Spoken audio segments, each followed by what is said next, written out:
I've been thinking about Kenya's future, and I think we may be sitting on a billion-shilling industry without even realizing it. Not in a new technology, not in a new app, not in a new financial product, in something our grandparents have been cooking for generations.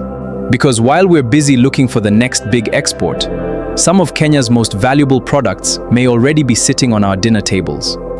And here's the part that really caught my attention. Some of them are disappearing. By the end of this video, I'll show you how I think Kenya could turn its forgotten and under-commercialized food heritage into a modern national industry and potentially sell it to the rest of the world. Think about the foods you grew up eating. Some of them probably came from recipes your grandmother knew by heart. She didn't need a cookbook. She didn't measure everything with a scale.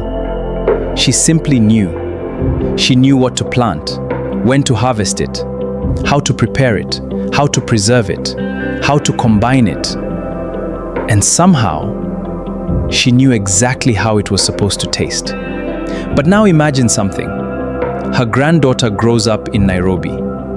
She knows the name of the food, but doesn't know how to prepare it. Her children may not even recognize it, and eventually, that knowledge disappears. But what if we are looking at this completely differently? What if traditional Kenyan food isn't simply heritage that needs to be preserved? What if it's an economic opportunity that needs to be commercialized? Think about what happened to foods around the world. Quinoa, kimchi, matcha, Greek yogurt. Foods that were once deeply regional became global commercial categories. And they didn't become valuable because somebody invented them yesterday. They became valuable because somebody figured out how to package, position, standardize, distribute, and sell to a much larger market. So I started asking myself, what happens if Kenya does the same thing with its own food heritage? Imagine a company whose mission is simple. Discover Kenya's forgotten foods, document them, work with the communities that preserved them, build reliable supply chains, turn ingredients into modern products, brand them, package them, and take them to the world. I would call it Kenya Heritage Foods. And this is where the idea gets interesting. Imagine discovering a traditional grain that is mostly consumed within one region. You don't simply package the grain in a sack. You ask, what else can we make? Flour, breakfast cereal, crackers, baking mixes, porridge, snack bars, restaurant ingredients. Suddenly, one forgotten crop isn't one product anymore. It's a product category. Now imagine walking into a supermarket, and instead of finding traditional Kenyan foods in anonymous packaging, you see a premium national collection, beautiful packaging, the name of the food, its region of origin, the farmers who produced it, its story, how it was traditionally prepared. And a simple message, from Kenya's heritage to your table. Suddenly, you're not just buying food, you're buying a story. And stories matter, especially in premium food. Imagine someone in London, New York, Dubai, Sydney, opening a box containing 10 Kenyan heritage foods. Inside is not just food. There's a map of Kenya, the story of where each product came from, the community behind it, the farmers who produced it, the traditional way it was prepared. Now the product has something ordinary commodities don't have: identity. And that's where the billion-shilling opportunity starts becoming much bigger. Because the company isn't only selling food.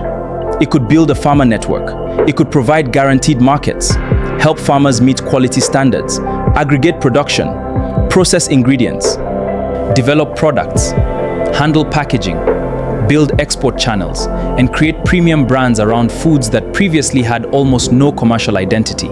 The farmer gets a market, the consumer gets a unique product, and Kenya gets another export industry. But there's something I would consider non-negotiable. If a community has preserved a food for generations, you don't simply take it. You don't commercialize their knowledge, make millions, and leave them behind. The communities must participate through farmer premiums, cooperatives, benefit sharing, licensing, community funds, or even ownership stakes. Because if we're going to turn heritage into wealth, the people who preserved that heritage should share in the wealth. Now imagine we take this even further. What if Kenya created the Kenya Heritage Food Atlas, a national record of our food heritage, the foods, the recipes, the growing regions, the farmers, the traditional preparation methods, history, the seasonality, the cultural significance, and the commercial potential. Imagine hundreds, eventually thousands of Kenyan foods documented. Suddenly, we don't just have food, we have a national catalogue of potential industries. Something beautiful happens. Tourism enters the picture. Imagine a visitor doesn't just come to Kenya to see wildlife. They come to experience Kenyan food.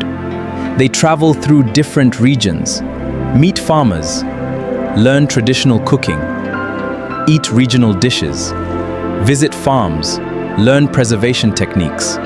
Then they leave with something called the Taste of Kenya, a premium collection of heritage foods from across the country. Now we've connected agriculture, food manufacturing, culture, tourism, exports, and rural employment. One business idea becomes an ecosystem. And here's the question I keep coming back to.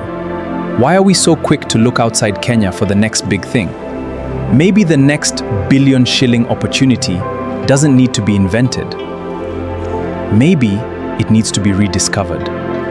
Because somewhere in Kenya right now, there is probably a farmer growing something the rest of the country barely knows exists. Somewhere, there is a grandmother who knows a recipe her grandchildren may never learn. Somewhere there is an indigenous food that has survived generations, but never received modern packaging, modern distribution, modern branding, or access to global markets. Imagine changing that.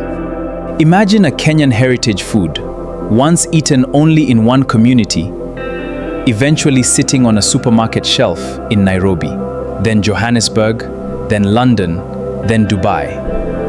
And on that package is the name of the community that preserved it, the name of the farmer who grew it, and the story of how it survived generations to finally reach the world. That's when this stops being just a food company. It becomes something much bigger, a company that gives Kenya's food heritage a future. Because perhaps we don't preserve our heritage by putting it in a museum. We preserve it by giving it a market. And maybe, just maybe, Kenya's next billion-shilling export isn't something we need to invent. Maybe it's something we've been eating all along. And before you leave, I want you to think about something. What's one Kenyan food, ingredient, recipe, or traditional dish you believe the rest of the world should know about? Tell me in the comments, because somewhere in those answers, there might be Kenya's next great food company hiding in plain sight. And while you do so, keep imagining Kenya's future. I'll see you in the next billion-shilling idea.